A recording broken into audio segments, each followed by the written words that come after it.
aho muri hatandukanye ndabizi ko mudukurikira umunsi kundi tuje mu makuru y'imikino yacu yo kuri uyu munsi ariko nanone na makuru tugaruka ku makuru agiye atandukanye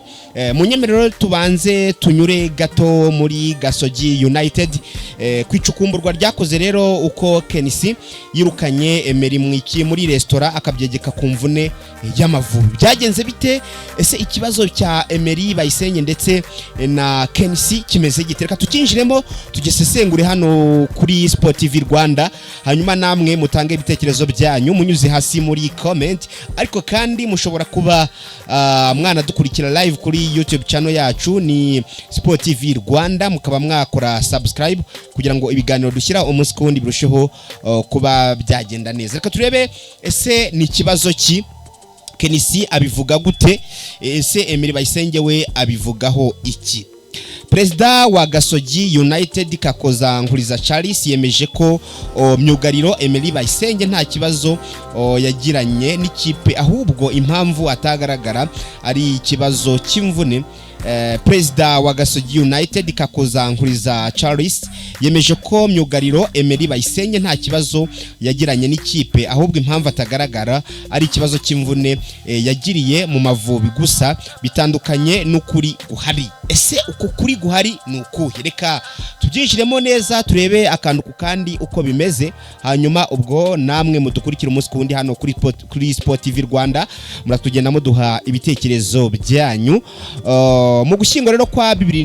2024 nibwo myugariro w'ikipe y'igihugu Amavubi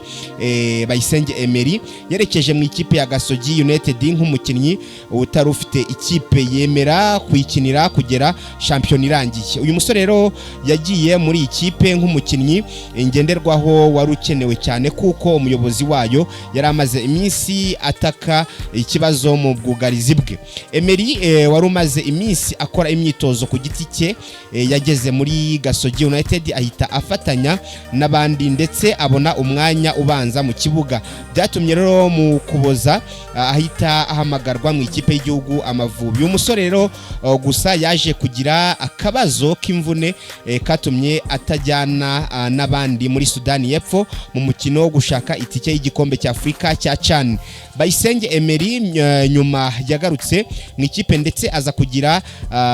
ndetse aza gukira nyine atangira no gukoreshwa mu myitozo n'umukuru ndetse nyine birumvikana yatangiye no gukoreshwa n'umutoza mukuru wa Gasogi United imyitozo ari we Bienveni intandaro rero ikibazo cya Bayisenge Emery ndetse na Kenisi uyobora Gasogi United muri kwaza ngo cyatangiye ryari byagenze bite tariki rero ya 12 Gashyantare 2025 nibwo ikipe ya Gasogi United yasuye ikipe ya AS Muhanga mu mukino ubanza w'igikombe cy'amahoro mbere yuko Gasogi United yerekeza mu karere ka Muhanga yabanje gufata amafunguro kuri restaurant ndetse icyo gihe Emery yatinze kuhagera kuko abandi bakinnyi bahamutanze bituma asanga perezida w'ikipe ahari Kenisi yahise abwira Emery ko atari bujyane n'abandi kubera gukererwa gusa Emery we gisobanura avuga ko yahuye n'uruvunga yahuye nyine n'uruvunge rw'imodoka mu nzira ndetse na polisi ikaza kumuhagarika ariko akaba yari yabimenyesheje bamwe mu bayobozi babana n'abakinnyi cyangwa se staff technique nyine y'ikipe gusa ntibyagira icyo bitanga kuko Kenisi yamubwiraga ko yakwitahira akazagaruka mu ikipe ari uko amutumyeho mbega kuva icyo gihe Emery yahise ava mu ikipe kugera ku wa mbere w'icyumweru yasubukuraga rero imyitozo bitegura APR FC icyo gihe Emery Bayisenge yahise ava mu ikipe kugera ku wa mbere w'icyumweru nibwo yasubukuraga imyitozo nyine ubwo bari kwitegura ikipe ya APR FC ibi kuva icyo gihe Emery Bayisenge yahise ava mu ikipe kugera ku wa mbere w'icyumweru, aho nyine yasubukuraga imyitozo maze bitegura kuba bahura n'ikipe ya APR FC. Ibi bitandukanye n'ibyo Kenisi yasobanuriye itangazamakuru, aho mu kiganiro n'itangazamakuru cyabaye kuri uyu wa gatatu tariki ya 12 Werurwe, Perezida wa Gasogi United abajijwe ku kibazo cya Emery Bayisenge yavuze ko nta kibazo gihari, yemeza neza ahubwo ko ameze neza, ahubwo yari amaze iminsi afite imvune yakuye mu Mavubi. Yagize ati Emery arahari, ngira ngo ubu nta kibazo afite, yari yaragize imvune yakuye mu Mavubi, yaje tumukeneye, akoresha imbaraga nyinshi, ari naho havuye izo mvune. Ndizera ko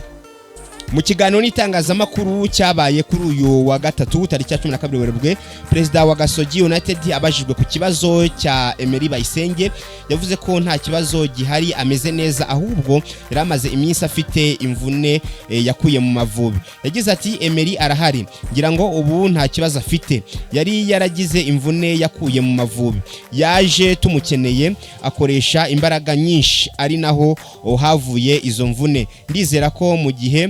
umutoza yamukenera no ku mukino wa APR FC mwamubona. Mbega ngibyo rero uko bimeze, uko Kenisi yasobanuraga ku kibazo afitanye na Emery Bayisenge, gusa bikavuga ko ngo yamwirukanye nyine muri restaurant. Niko bimeze, cyangwa guma kuri Sport TV Rwanda, nimba utarakoze subscribe banzu yikore, hanyuma ibindi usigare ubitubaza. Komeza ubane natwe ahangaha.